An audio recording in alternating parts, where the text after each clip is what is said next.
Мен негізі күнге 2 свеча едім мен. Құдай сақтаған екен. Ату Камазяки музыкасы шығады деді. Кәсіби журналистердің орнын босатыңдаршы, микрофон ұстаған тоймендер дейді. Сен бет ашып жүре берші бауырым деді ғой. Сен ана имамдар сияқты айтып жатсың ғой, бір күні бір бауырымыз деп. Қабдол Тілеков дейді. Келмейді, менен звезда шықпайды. Өзім депрессия етемін еще. Сене детский травма көп екен негізі. Травмированный Вообще. адамдар болыппыз ғой бізге.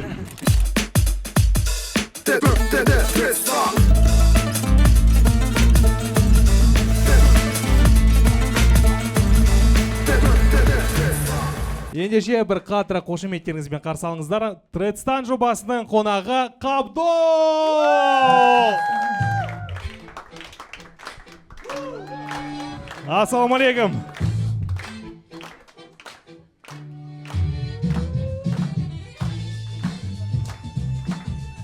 Жауапкершілігі жоғары, Самый пунктуальный. ешқашан кешікпейтін әнші, сазгер, блогер, қазақ тілінің амбассадоры жанашыры Қабдол. Всем привет! Как дела? Очень приятно. Скажи, пожалуйста. Взаимно. Айбулат. Кайрат, как дела у тебя? Я знаю Кайрата просто. Мы раньше с Уральска. Ну ладно тогда. Не істейміз, отырамыз да, чос ойнап тастаймыз. Да.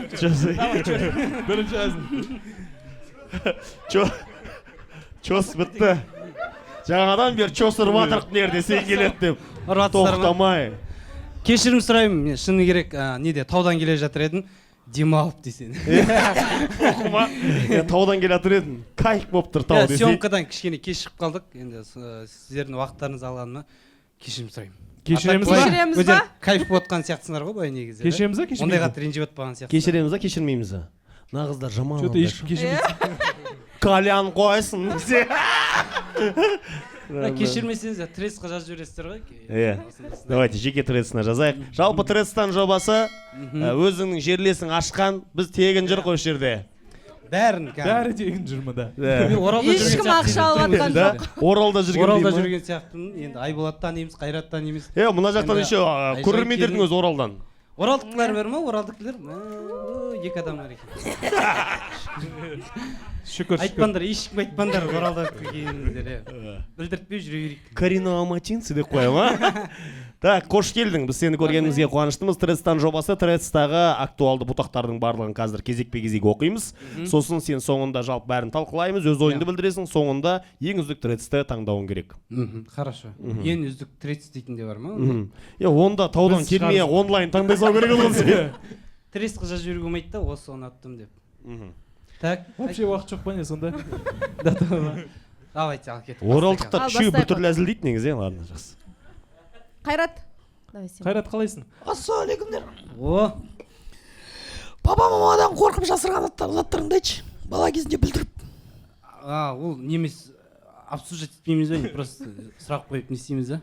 Жоқ, негізі давайте біз влог бастап жатырық та, жалпы Трецта барсың ба, өзің бірден Мен жазасың соны ба? айтайын деп едім, мен вообще Трецта жоқ. Шошып кетті ғой айтпасам мына. Мен негізі Трец жақында шықты ғой негізі. Біздер, мен 2 жыл болды. друг вокругтамын ғой, в основном. Сол жақта отырамын. Мой мир. Мой мир, не. Жоқ, Трецта жоқпын, себебі Трецқа кіре алмайсың. Ол еще Трец қой. Трец дейтін не ол? 30 деген ол Қандай білмеймін ғой? Трец дейтін ба, мына жерде күштің несін арцептарын қалай айтады? Трицепс. Ол трицепс. Бицепс дегені бар еще. Бицепс ол басқа да. Стрипцы. Стриптиз дейтін де бар. Ладно, давай. Трецке жалпы трец. Трец. Мен просто бір рет комментарий жазып көрдім, осындай нелер. Боқтап жібер. Сен бет ашып жүре берші бауырым деді ғой. Сол көп лайк жинап кетті ғой еще. Кішкене самооценкаң түсіріп тастады ма? Содан вообще жақындамайтын болдым. Еще анда инстаграмға сігілдеп жазатындар бар ғой. Үш әріппен ба? Ол содан кейін желание кетіп қалды. Походу мен түсінгенім бойынша ол жерде өзінің бір адамдары бар да. Жұлдыздарды шмалить етеді жерде. Қара адамдар бар ана Жоқ, кіріп кеткен адамдар да бар, былай енді бүйтіп басынан бастап кіріп кетіп, темаға кіріп кетіп, өзіне айтып жүрген күнделікті актуалка темаларды айту керек сияқты ғой менің ойымша да. негізі иә. Біздер 2 жылдан кейінгі әңгімелерді айтып сөйтіп шығып кеттік қой. Сенің бір суреттеріңді көрдім Лұқпан ағамен. Соны ғана салыпсың, болды, Шүкір одан Алла. кейін ештеңе салған жоқсың. Лұқпан ағамен болса шүкір Алла. Содан Шашызын деп кейін- ойлап қалмаңыздар басқа бір. Со дуэт айттың иә ол кісімен. Лұқпан аға мен Қабдол слив деп тұрды ғой. Сол. 100 теңгеден сатып жатыр ма? Жалпы Лұқпан ағамызбен ән айтқанбыз, иә, Алтынай дейтін әнді екеуміз қайтадан кавер қылып. Ол кісінің концертінде айттың Иә, иә? ол кісінің концертінде. Ұсыныс қай жақтан болды? Сен жақтан, сіз ол кісі жақтан? Лұқпан ағаның өзі хабарласып айтты, сразу. Андайлар бар ғой, жұлдыз кетті. Лұқпан өзі хабарласты деп отырады да. Лұқпан аға өзі хабарласып жіберді. Сонда да Лұқпан аға деп кәдімгі күшті қылып айтады ма? Негіз аға өзі шықты. Мен бірден ғой, ешқандай несіз ғой, қуана осындай концерт. Негізі ол концертке емес, оның алдындағы бір концертке ұсыныс жасаған. Соған выступать етіп, сосын өзінің концертіне де давайте істейік деп. А неге Қанаймен Жайындос айтпады? Сен не сай кете бермейміз да біз. Трет соқмаймыз да сонда. Енді сұрақ қойып жатырмын. Дұрыс Сен сөйтші. ше? Қанай мен Жандоспен араласпайды ғой, олар адам талғайды просто. Адам таңдайды. Иә, Лұқпан аға адам таңдайды. Жоқ, екеуін айтамын. Олар адам таңдайды. Қанай. Айтпақшы Сен Қанай адам алдында. таңдамайсың. Қанай. Адам таңдамайсың. Мен адам таңдамаймын. Мен айтшы Қанай алдында айтты, менде ешқандай заказ жоқ дейді мысалы. Қашан айтты? Осы бір жақында сұхбат берген ғой біреуге, менде ешқандай заказ жоқ дейді. Ой, енді өзінің проблемасы ғой. Оған мен қатысым жоқ десе, Менде заказ бар, шүкір Алла. қалғандарына жауап бере алмаймын дейсің де. Араларыңызда не болды? Арамызда не болмады. Арамызда қалсын бәрі. Бәрі болды ғой арамызда. Біз жаймен талқылайық болып кетіп нормально да? Қайрат, қалайсың? Ана біріншіден істеу керек, папа маманың не ал дедің, жаңа бірдеңе айтып отыр едің родной. Папа мамадан қорқып жасырған заттарыңды айтыңдаршы. Мен бастайын. Мені 2 класста машинаға алып кеткен мамадан қорыққаннан айтпай үйге барып тығылып жылағанмын. Балжан. Сондай нәрселер болды ма Ол сізде? папа мамадан қорқып тығатын зат емес қой ол, датовый өзін қорқып жүр Мен ғой. мысалы ағам екеуміз қора өртеп жібергенбіз, короче. Иә. И сосын кетіп қалдық та қайтып келдік та, как будто жаңа келіп жатырған адамдар. Шок Пожар болып болып отырғанда. Сондай нәрселер болды. мынандай ситуация болды менде. Мен емес, мен класстасым. Класстасым деп айтып жатыр өзі, Жоқ, Сен ана мен имамдар сияқты айтып жатсың ғой, бір күні бір бауырымыз деп. Жоқ, мен айтып бере аламын. Ол жігіт, короче, біздің үйдің артында, Оралда, не бар, бушилка бар ғой, білесің ғой. Жайықтың жағасында тұрамыз біз, жайықтың арғы қарай. Туги Сол жақта старшындар. Орман бар біздің үйдің артында. Біздер походқа шығамыз, мектеппен, балдармен, қыздармен. Сөйтеміз де жаңа Мейрамбек дейтін жігіт, класстасым ғой, енді ренжіп қалмайтын шығар, тресқа шыға берсе де дым бітіре алмайды ол. Класстасым ғой, по-любому, бір-екі рет боқтайды. Иә. Сөйтеді тағыны бүйтіп жағып жібереді нені. Спичкамен жағады да, просто андай нелер бар ғой. Бүйтіп өзімен өртеніп кететін бар ғой, бүйткен жүні сияқты болып тұратын бар ғой. Пух. Иә, біреуін жағасын, қалғандары кетіп қалады ғой. Сөйтіп біреуін жаққан кезде полный орман кетеді ғой ары қарай. Сөйтеді, ойбай, біздер кетіп қаламыз, шокпыз, қорқып кетеміз, не істейміз деп. Анау өзі қалып қояды. Сөйтеді де 102-ге звондайды ғой, пожаркаға звондайды ғой. 102 ма, 103 па? 103. 104. Ей, 103 деген скорая ғой. 104. Жоқ. Звондамай қояйық. Бізге сенбеңдер. Ауырып бірдеңе болса бізге сенбеңдер. Мемлекет урвинде сенбеңдер. 101 емес па? Неге звондаймын? Жоқ, ол кезде мектеп кезінде 102 болды. Неге 102 болды? 102 ол. Өтірік айтып Мен жіберейін. 0, жоқ, біздің кезімізде 01 болды. 01, 02. Соған звондайды да, осындай жерде орман өртеніп жатыр. Срочно келіңіздер дейді. Давайте, пожарка келеді 2 автобуспен. Сөйтіп кешкісін ТТК 42-дан ана класстасым өзі не беріп отыр, кәдімгі сұхбат беріп отыр. Мен осылай көшеде кетіп бара жатқан кезде мына жерде орман бірден сіздерге соқтым деп ойбай ойнатып. Ана астына очевидец деп жазып қойған ғой енді. Очевидец па, сондай ғой. Очевидец деп жазып қойған. Не ошибитесь. Еще қазақша береді, еще орысша да сұхбат береді ғой, еще андай екі тілде алады ғой. Екі киіммен ба еще? Анау Киім ауыстырып. екі киімін ауыстырып. Сөйтіп герой болып қалды анау дейтін кәдімгі Оралдың. Өзі өртеп. Білеміз ғой енді. Өзі өртеген. Өзі өртеп кетті де, енді ол абайсыз да өртеп жіберді, енді шыны керек бүйтіп өртеймін деп ойлаған жоқ, жаңағы нені өртеп жіберді де. Сөйтіп бір герой болған. Осы әңгімеңмен класстасын сотталып кетсейші қазір. Қайтып дело ашып па? Ол сотталып кетер ме екен, Сотталып келді ғой. бір 5-ші класс, 6-ші класс қой, 7-ші класс. Осыдан бір 1-ші класс деп айта берсей. Иә, сөйтіп айтайықшы. А то қорқып баратырмын что-то. Айтуын айтып алып десең. Сондай нелер болған, ситуациялар болған. мама папа білмейтіндей, мысалы менде мынандай ситуация болды. Енді мама папа енді қазір ренжімейтін шығар. Мен мысалы дос балаларыммен, осы командаммен, Казито құрамасымен Жайдарманда ойнап жүрген кезде, осы Атырауға ма бір жаққа бара жатқан кезде Ақтауға баратырық. Сол кезде авария болдық. ДТП. Иә, ДТП болдық. Бірақ Аллаға шүкір ештеңе болған жоқ, ешқайсымызға бәрі жақсы болды. Бірақ машина быт шықты. 4-5 рет аударылды деген сияқты. И енді үйдегілер біздің мама папа нені білмейді негізі. Машинадан қақпайды көп мындай. Сөйтіп 3 ай ма 4 ай ма сыртын жасаймын дегенше радиатор кетті дедім ғой, короче, үйдегілерге. Деп қояды үйдегілерді. Радиатор не деген жөнделмейтін радиатор ма? Мына жерде түрпішті мынандай кішкентай не ғой енді. Соны в общем 4-5 ай жасадым ғой. Сөйтіп беспалево қайттан шығарып, сөйтіп өтіп кетті. За рулем сен отырдың? За рулем мен отырған жоқ. Кім отырды? Бека отыр. Бека отырды. Сен точно сотталған Құдай екенсің. сақтаған екен. А то Камазяки музыкасы шығады деді. Камазяки ма? Выходсыз үндемей ма? Бүйтіп. Осы жерде бір негіз бала айту керек еді деп. Менде мынандай жағдай болды, ата-анам білмейтін. Мен негізі нағашыларым қолында өстім, ата әжем қолында. Бізге қонақ көп келетін. Прям күніне бір 2-3 рет қонақ келетін, дастархан жаятын, ет асатын. Мені ол шаршататын кәдімгідей. Енді баласың ғой, сол кезде сол кісілердің қалтасын қарайтын едім мен. Не бар қалтасында депші. Оны бізде білмей қойымыз керек еді ғой. Керек емес, тем более Айболат. Сол әдет үйленгелі бері әлі бар деші. Қазір Каспий қарайды мен. Айболаттың шалбарлары замоковый болса бәрі. Жоқ, қызық болады, ештеңе алмайсың, просто қарайсың да. Тиын бар ма, санайсың, сосын қайта салып қоясың. Арламайсың? Алмайсың. Сен просто проверкасың ба? Просто проверка, просто қарайсың. Қайта жақсы екен әйтеуір. Біздің Мейрамбек түссе, вот ұры түсті біз неге деп, ол звондауы мүмкін. Өзі ұрлап алып. Андай пальтолары болады ғой, ішкі қалтасы, сыртқа қалтасы. Соның бәрін бетіп қарап шығатын едім. Еще 500 теңге, 200 теңге болса, а чё неге аз ақша ұстайды деп ше. Опасный екенсің сен, Айжан, опасный екенсің. Ары қарай отырайықшы. Сондай қызық жағдай болатын. Бірақ оны қазір енді көріп отырса таңғалатын болар, бірақ әлі ешкім білмейді оны. Енді бәрі біледі. Енді бәрі біледі, иә. Ағам бар да. Мен Сол екеуміз не қайтып айтайын деп жатсың ба сол историяны? Новыйын айтшы. жоқ, толықтай айтып берейін да, чтобы интересно ол үшін. Мен бестемін ба түсінбеймін ғой, ағам алады да, спичканы алады да, қораның артына барады да, жағады да лақтырады. Мейрамбек емес пе ағаны? Жоқ, Мейрамбек емес, бірақ Мейрамбек таниды, короче. И алады да, өртене бастайды, ағам айтады, мына жерге сиеміз дейді екенбіз. Біздер сиеміз, короче. Өте интересно екен. Сиеміз да. Иіс шығады ғой иісі. Көзіме елестеп кетті ғой мынау. Қай жерге сидіңдер? Пссс деген звуктар шығады еще басында. Сіз кетіп қаламыз ғой. Кетіп қалып сырт жақта ойнап жүрсек, сіздің ана жерде жетпей қалды ма? пожар басталып отыр, кәдімгі пожар. Ағам айтады, біздер, короче, дядьканың үйіне барамыз дейді да. Дядьканың үйіне баратамыз да, орта жолдан бүйтіп қарап тұрады да. Қайтып кетеміз да, біздер дядьканың үйінен қайтып келдік, короче, если что дейді. Сен кім екенін білесің ба? Кім? Данияр.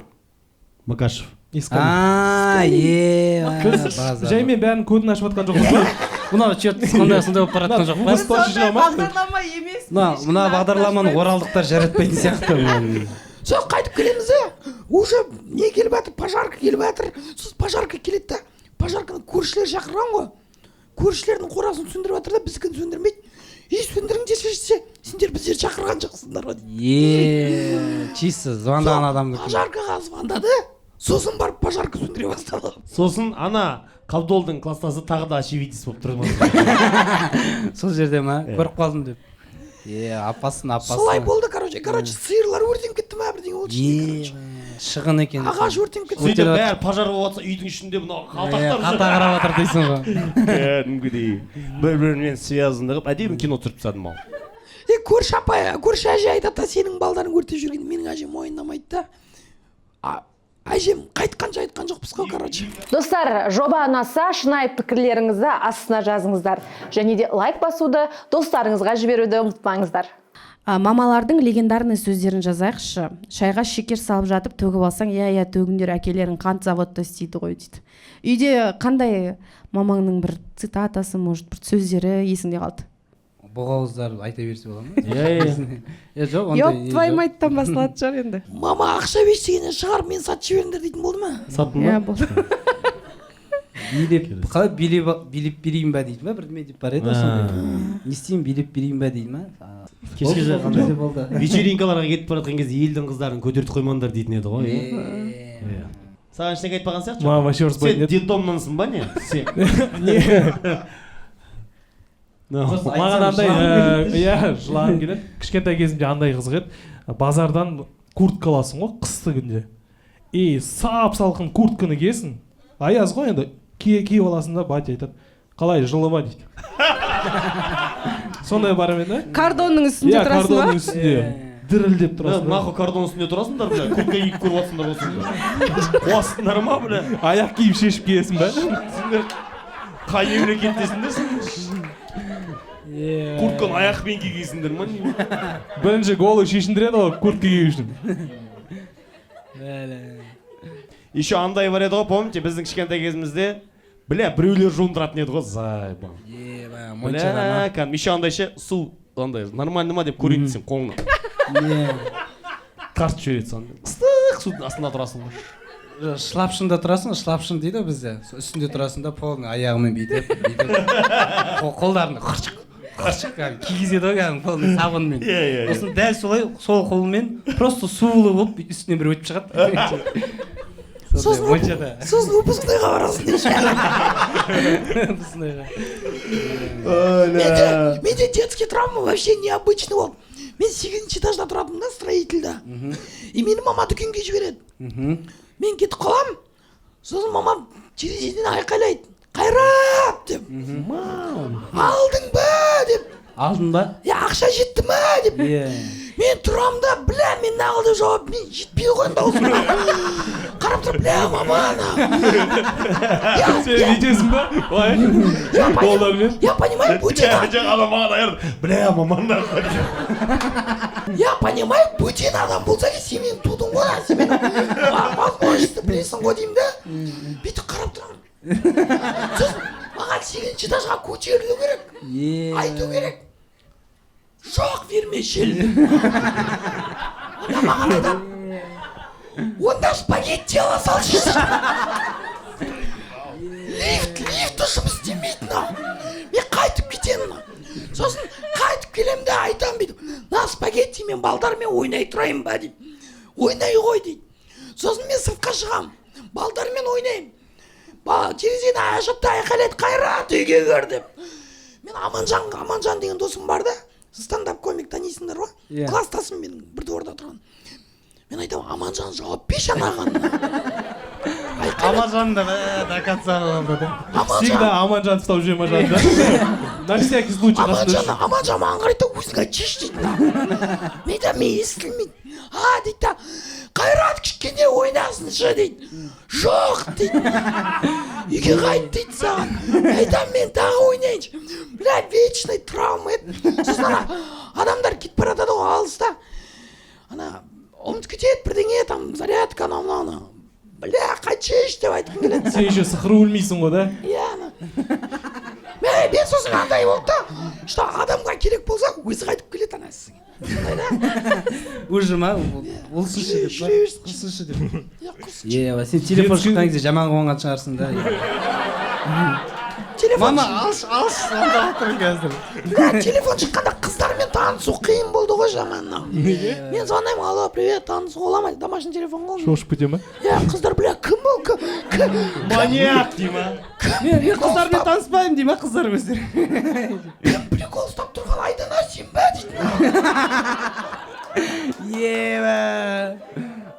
бүгін қатты кіріп жатсың жақсы сен руың қандай байбақты все болды ғой сен кіші тана бақытты болыңдар екеуің болады қосылуға сен руларымыз біліп шеркеш өткенде айжан Кете кіші жүз. Аграрбике бар екен. Ермек, мен қазақпын.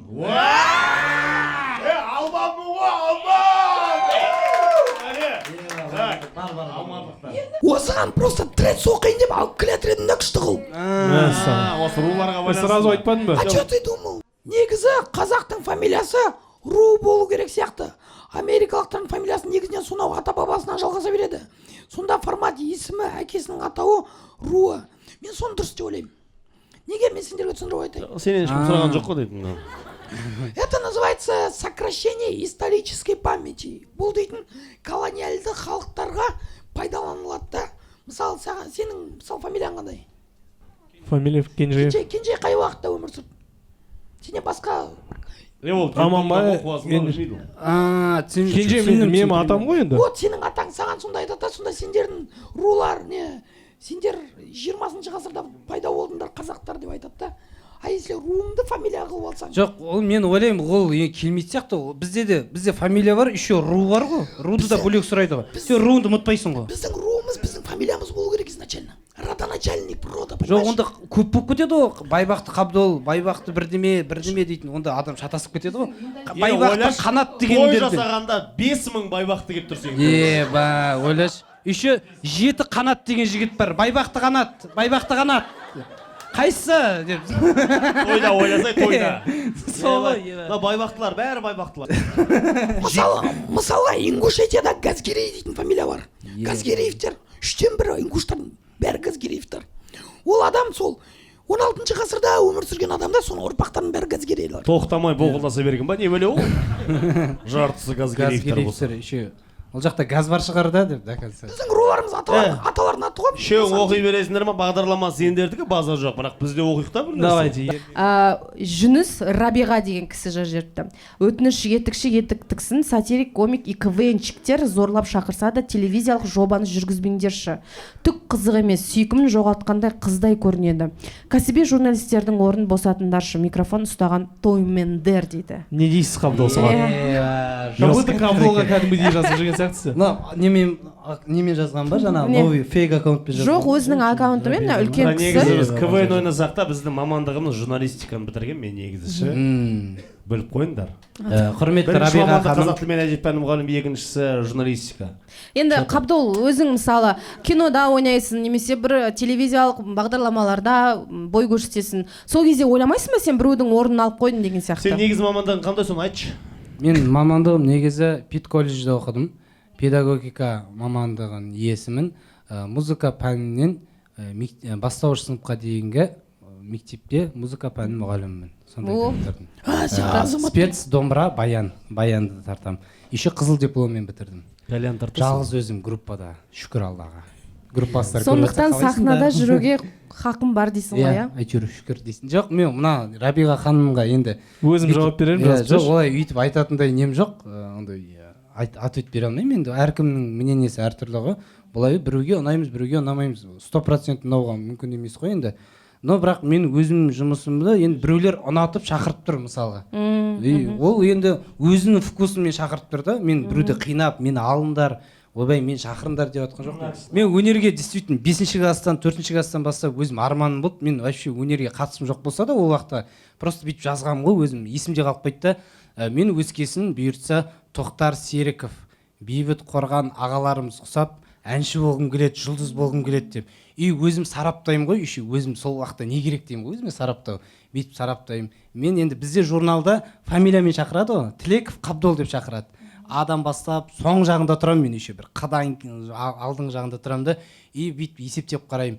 Звездалар, жалпы жұлдыздар, Тоқтар Серіков бірінші аты тұрады, сосын бар фамилиясы тұрады. Бейбіт Қорған, Меруерт Түсіпбаева деген сияқты ғой. И мен өзім дайындаймын ғой, Қабдол Тілеков деп. Еба, келмейді, менен звезда шықпайды. Еба, өзім депрессовать етемін еще.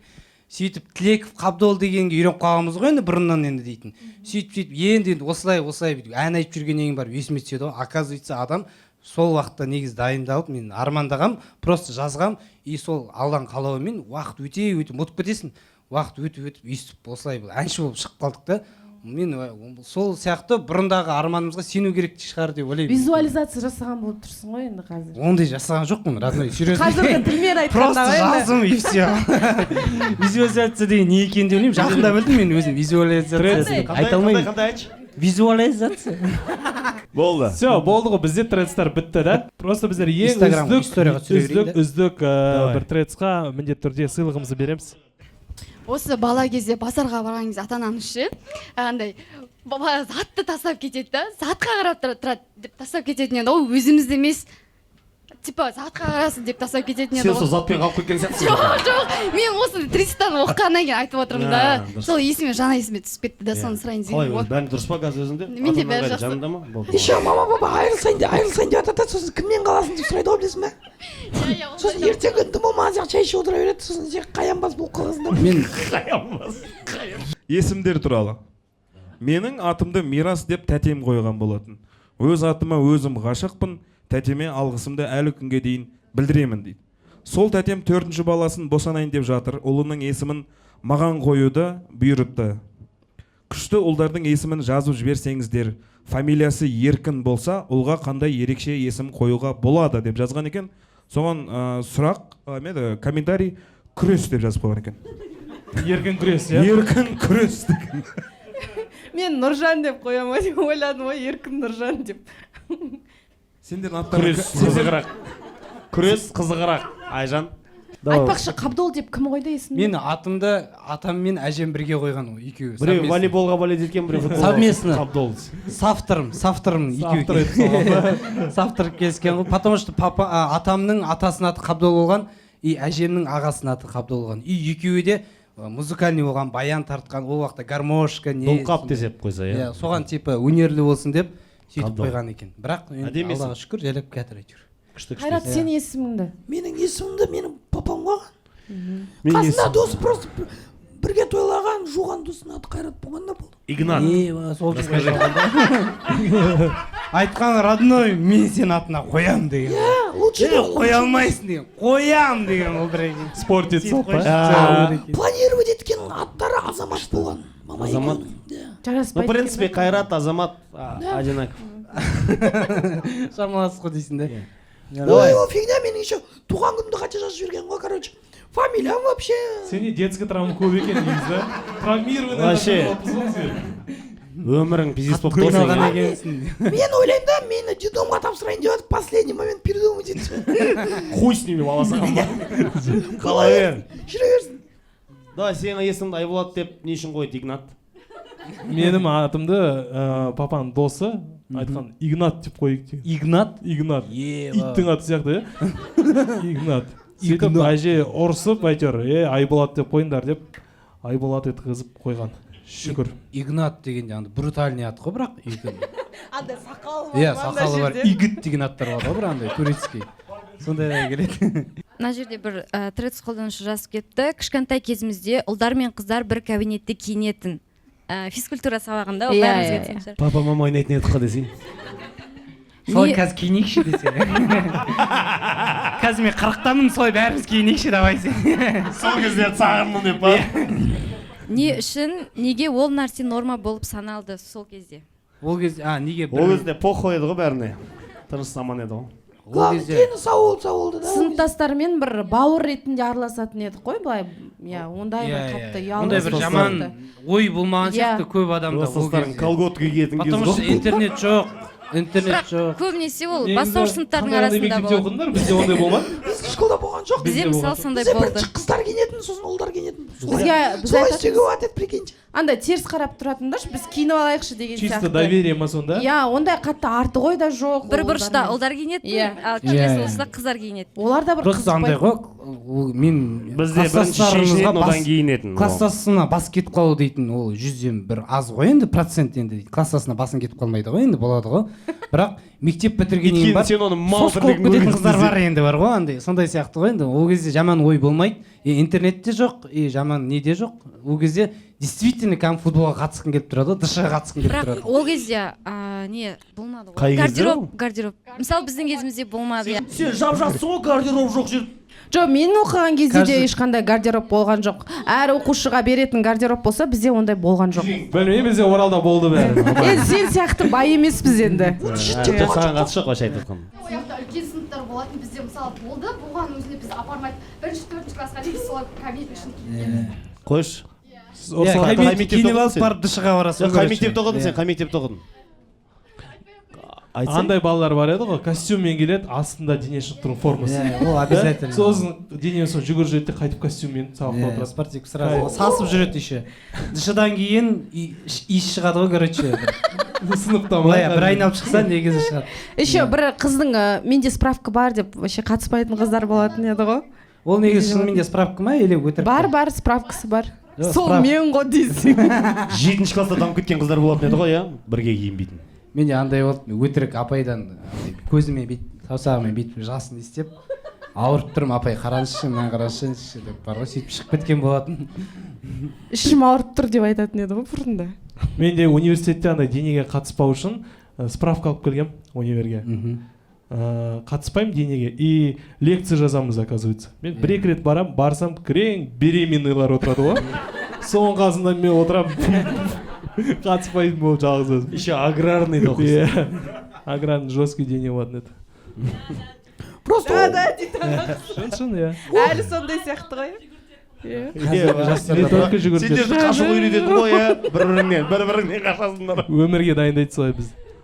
ол кезде просто инфраструктура болған жоқ қазақ мектептерінде. Қазақ мектептері қалаларда қазақ мектептері болған жоқ та, и любой зданиені қазақ мектебіне бере беретін еді ғой. Қайрат, бұл жас қыздар ғой, қазір бұларда бәрі бар ғой. Просто өздері таңдап алған сияқты. Сол кезде болған жоқ қой. Құрдастарым ғой менің. Біз, например, садиктің зданиесінде оқыдық.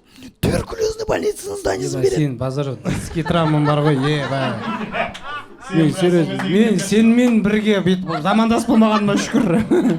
Сенен кейін туылып кішкене басқа районда өмір сүрген. Басқа Оралда өмір сүрген. Бізде 7-ші классқа келгенде новый школ салып берді де, бәріміз сонда көшірді. Вот сол кезде солай болды. Сондай болды ма? Оған дейін қинады ма, короче? Иә, кішкентай. Мына жерде ше акимат отыр деп бәрін айта бересіңдер ме? Видеоға түсіріп жатқан Давайте соңғы бәрін трек. жазып отыр ана қыз бәрін. Давайте соңғы трек, сонымен тамамдайық, иә? Тамам, кешірген. Давай акиматовский бір трек болсыншы. Елім дегендер қамын жегендер. Акиматта істейсіздер ме қыздар, сіздер сонда? Сол жақтан келіп отырсыздар ма, Акиматты тексеріп? мобилографтар, акимат мобилографтар. Менде акиматтың треці жоқ, но андай жалобы көп келеді. Мысалы, жер тесіліп қалса болды. Тесіктерге жауап бересің ба сен акиматта? Жоқ, мы же дипломатический запрос читаем. Конечно, ты права. И андай бір, мысалы, достарымның андай бір өтпейтін приколдары болады. Акимат қайда қарап отыр? Акимат қайда қарап отыр, мысалы, бір құс бір не тот шығып кетсе, мысалы, акимат қайда қарап отыр? Бәрін акиматтан көре ме? Я бәрін андай бетіне баса береді. Сол әзіл сізге тема сонда получается? Маған бұл әзіл вообще тимейді. Онда екені маған бәрібір акиматқа деші. Өзің қайда қарап отырсың дейді. Әр адам өзінен бастау керек десе. Сенде трец бар ма, или сен просто акиматтың сол несін айтуға келдің? Менде трец бар, иә. Айт. Өзіңіз ғой енді акимат туралы бір нәрсе. Мен акимат туралы трец жоқ. Алла разы. Ұрысып отқан Жалпы жоқсың ба? намысыңызға тимей. Екеуміз ұрысып отқан Қабылдай бересіз ғой үшін, иә? Сен біраз адаммен ұрысып жатсың ғой. Айта бер. Жоқ, менде негізі трец жоқ. Кісі ғой өзі енді микрофон берген. Қай жылғысың? 2006. Вот, молодец. 2006 жыл мен FIFA 2006 ойнағанмын. Акиматта істейсіз бе, 2006 сіз еще акиматта жұмыс жасайсыз ба? Акимат Жоқ, біз трец бар деп ойладық, сіз Акимат қайда биткенге. қарап отыр деші? Базар жоқ. Так, давайте, соңғы трец болсын. Менде ассалаумалейкум Қабдолла. Басқалармен алмаспайсыз ба? Басқалармен алмаспайсыз. Общий ма? Қабдолла ассалаумалейкум. Игнат.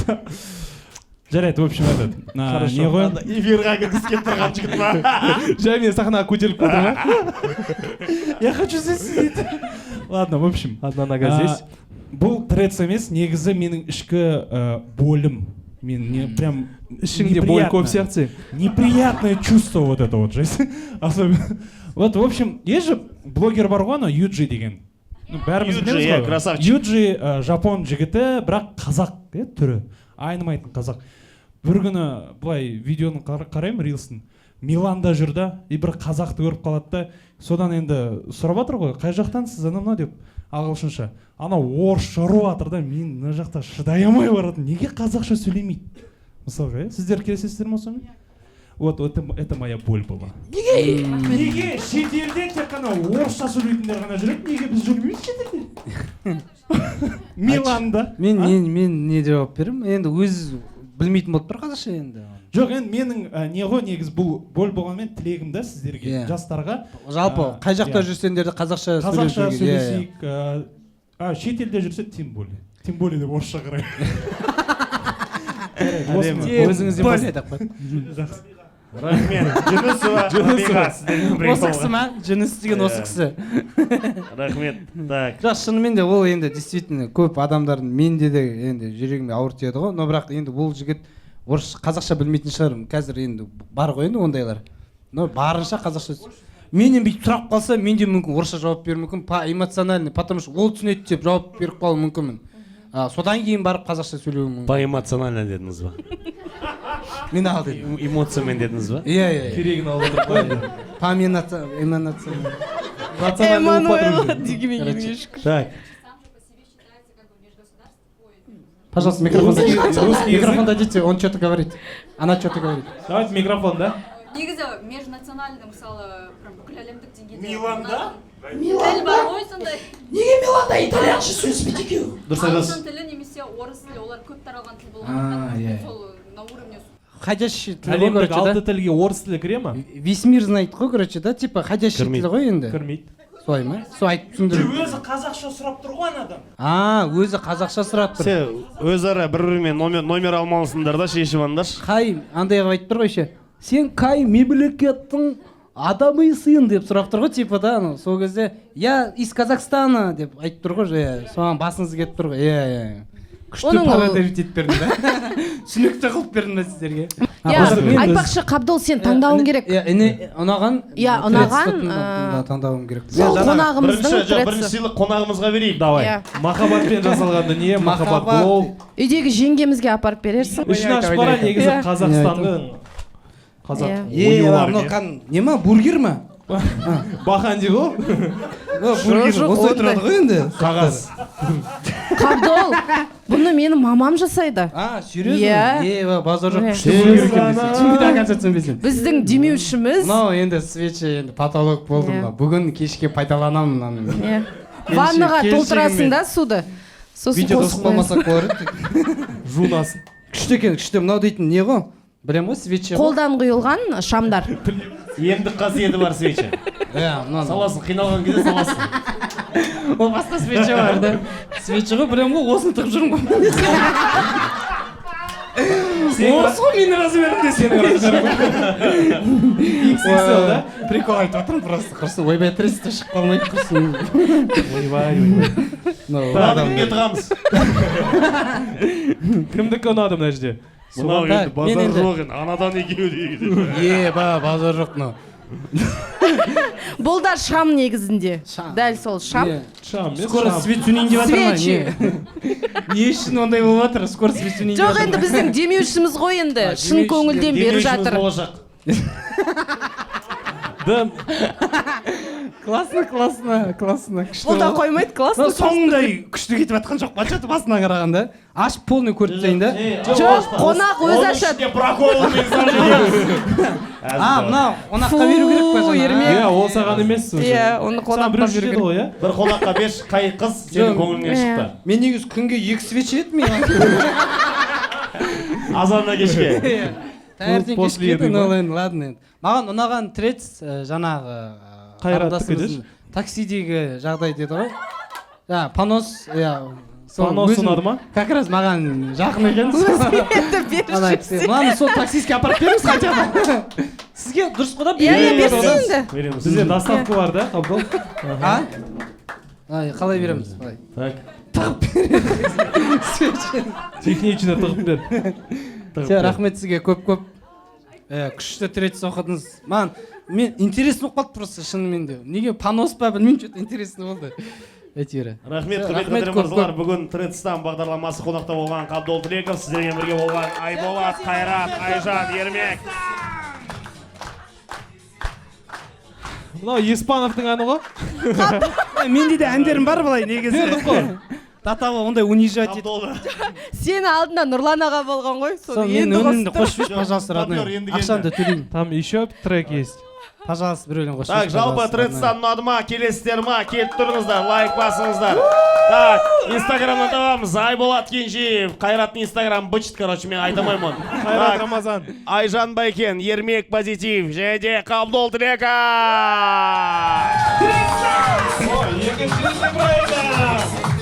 Екінші рет шығып қалдық. Второй раз гнием. Ну ладно. Жасасын. Осындыра берші, осындыра бер, осындыра. Шарықтаймын шаттайнам жанымды сен тербесе. Құтты болсын. Свеч алған қыз жумайсың ба? Дальше больше ма? Давайте фотоға түсейік. Рахмет көп барлықтарыңызға. Құрметті достар, лайк басамыз, комментарий жазамыз, колокольчикті басуға ұмытпаңыздар. Бұл трекстан